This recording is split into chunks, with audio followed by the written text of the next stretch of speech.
yarasha vaqtiga baraka beriladi. Birodarlar, umrdagi barakani Imom Buxoriyning hayotida ko'rmaysizlarmi? 63 yilgina umr ko'rgan.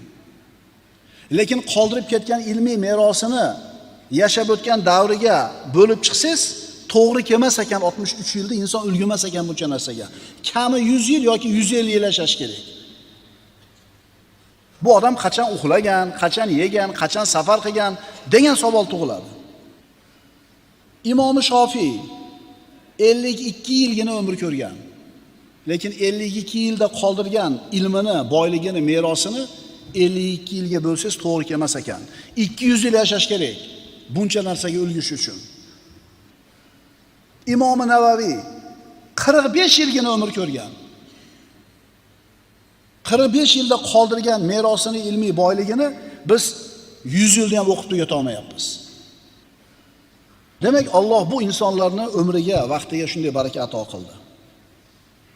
Bu ulug'larimizni hayotiga nazar soladigan bo'lsak, nimalarga guvoh bo'lamiz? Ularni molida baraka bo'lgan. Ularni vaqtida baraka bo'lgan. Ularni rizqida baraka bo'lgan. Amallarida baraka bo'lgan. Ular muborak insonlar edi, barakali insonlar edi. Tabiiy savol tug'iladi. Ular bu barakaga qanday qilib erishishdi? Nima sababli ularga shunday baraka berildi? Nima qilsak bizda ham shunga o'xshagan baraka bo'ladi? Vaqtimizda, pulimizda, umrimizda, sog'ligimizda, oilamizda. Iymon bilan, taqvo bilan. Ularni iymoni va taqvosiga yarasha Alloh tomonidan baraka berildi. Iymoning va taqvoingga yarasha Allohdan baraka keladi senga. Senga Alloh tomonidan baraka keladi, iymoning va taqvoingga yarasha. Ularning hayoti Alloh taoloning quyidagi oyatini haq ekanligiga dalil bo'ladi. Astagfirullah. Walau anna ahlal qura amanu wattaqaw lafatahna alayhim barakatin minas samai wal ard. Agar deydi Alloh taolo, mana barakani sharti. Mana barakani formulasi. Agar deydi Alloh, qishloq ahllari, shahar ahllari, xullas odamlar iymon keltirganlarida va taqvo qilganlarida edi, biz albatta ularga osmon va yerdan barakotlarni ochib qo'ygan bo'lar edik. Ularga osmon va yerdan barakotlarni ochib qo'yar edik. Shart iymon va taqvo. Siz bilan menda qaysidir darajada baraka bor. Ammo u barakani qancha ekanligi iymoningizga bog'liq, taqvoingizga bog'liq. Kimni bolasiligingiz, qaysi millatdanligingiz, qaysi makonda va qaysi zamonda yashashligingizga bog'liq emas baraka. Baraka faqatgina iymon va taqvoga bog'liq. La ilaha illalloh Muhammad Rasululloh dedik. Hammamiz mo'min bo'ldik, alhamdulillah. Bittasi bor shartni. Endi bundan keyin taqvoimiz qolyapti. Kimni taqvosi baland bo'lsa, baraka shunga yarasha kelaveradi. Barakaning ta'rifi. Al-barakatu hiya subutul khayril ilahiyyi fi shay. Baraka ilohiy xayriyatning bir narsa ustida sobit bo'lishi. Bir narsani ustida ilohiy xayriyat barqaror bo'lishi baraka. Sodda qilib tushuntirganmiz. Nima deymiz?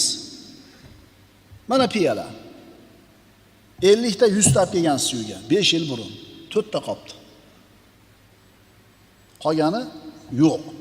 Sinib ketdi, qo'shni olib chiqib ketib bermay qo'ydi, bir joyga borib qo'yib keldingiz. Demak, shu 4 tasi 5 yildan beri, 10 yildan beri turibdimi? Demak, baraka bor shunda. Bir narsaning ustida ilohiy xayriyatni davomiy turishi baraka deyiladi. Bir odam kafe quradi, oshxona quradi. Hashamatli qilib, zo'r qilib pardozlaydi. Hamma bir shart-sharoitlar muhayyo qiladi, ochadi kafeni. Bir odam keladi. Bir odam ko'payadi, keyin 1 yildan keyin qarasang, odam qaytib ketgan. Baraka yo'q.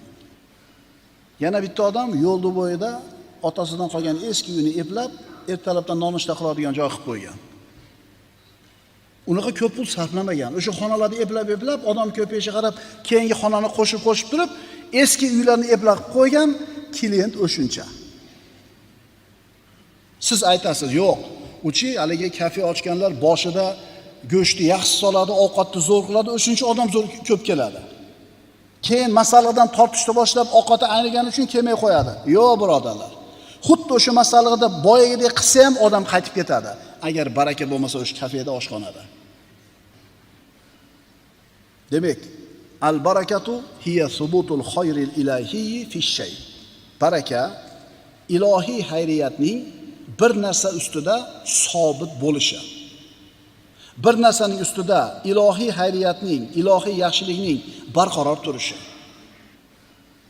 Olimlardan biri aytadi, baraka kam narsada bo'lsa, uni ko'paytirib qo'yadi. Agar ko'p narsada bo'lsa, foyda keltiradi. Baraka demak, birodarlar, yaxshilikni ziyoda bo'lishi, unib o'sishi va barqaror bo'lib davomiy bo'lishi. Baraka vaqtga tushsa, uni kengaytiradi. Inson ana shu barakali vaqtida juda ko'p ishlarga ulg'aydi. Baraka agar jasadga tushsa, uni quvvatli qilib qo'yadi. Ko'p narsalarga imkoniyati paydo bo'ladi. Baraka farzandlarga tushsa, ular salohiyatli bo'ladi, axloqli bo'ladi, ota-onasiga mehribon bo'ladi. Baraka pulga tushsa, u pulni ko'p narsalarga yetadigan, kifoya qiladigan qilib qo'yadi. Pulni ko'p qilib qo'yadi emas. O'sha ozgina pul barakali bo'lsa, ko'p pul bilan odamlar qila olmayotgan ishga yetadigan bo'lib qoladi. Agar baraka bir odamga tushadigan bo'lsa, Alloh uni barakotli qiladi hamma narsasini.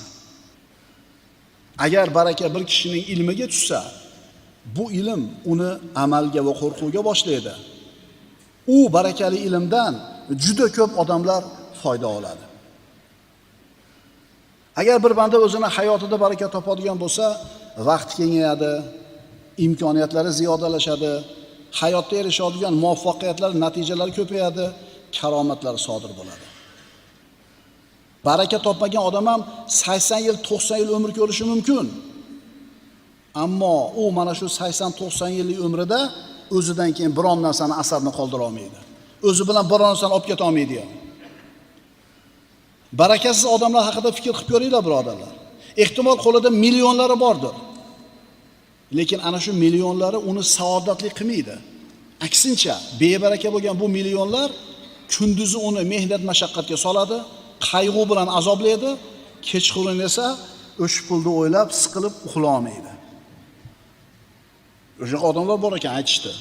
Uxlay olmas ekan kechqurun. O'zi soppa-sop. Nimaga uxlay olmaydi? Bo'yiga pul uxlatmas ekan.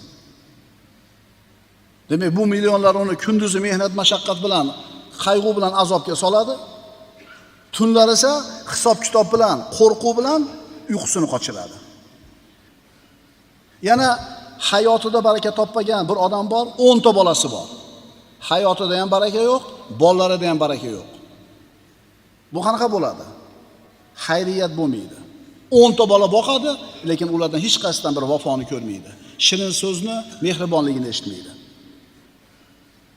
Pulni ko'pligi, birodarlar, albatta baraka degani emas. Mansabdor bo'lishlik degani albatta baraka degani emas. Farzandlarning ko'pligi albatta baraka degani emas. Oliy ma'lumot, diplom aniq baraka degani emas.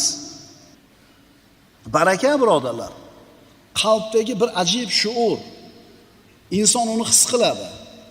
U his uni nafsini poklanishiga, qalbini osoyishta bo'lishiga, hayotini osudaligiga, ko'zlarini quvonchiga, boriga qanoat qilishga hamda Allohning taqdiriga rozi bo'lishiga olib boradi. Payg'ambarimiz sollallohu alayhi vasallamning hayoti barakot, vaqti barakot, so'zlari barakot, borlig'i barakot. Ko'rmaysizmi? Bor yo'g'i 23 yil payg'ambarlik davrida yer yuzidan, birodarlar, shirkni, jaholatni ketkizib, tavhid axloq va ma'rifatni yoyishga ulgurdilar. Qolgan insonlarga ustozlik qiladigan darajadagi ummatni tarbiya qildilar. 23 yilda. Bular vaqt, umr, tana, da'vat ishlariga berilgan barakaning ko'rinishi edi. Aqulu qawli hada va astagfirulloh li va lakum. Innalloha va malaikatahu yusalluna ala nabiy. Ya ayyuhallazina amanu sallu alayhi va sallimu taslima. Vassalamu alaykum va rahmatullohi ta'ala va barakatuh.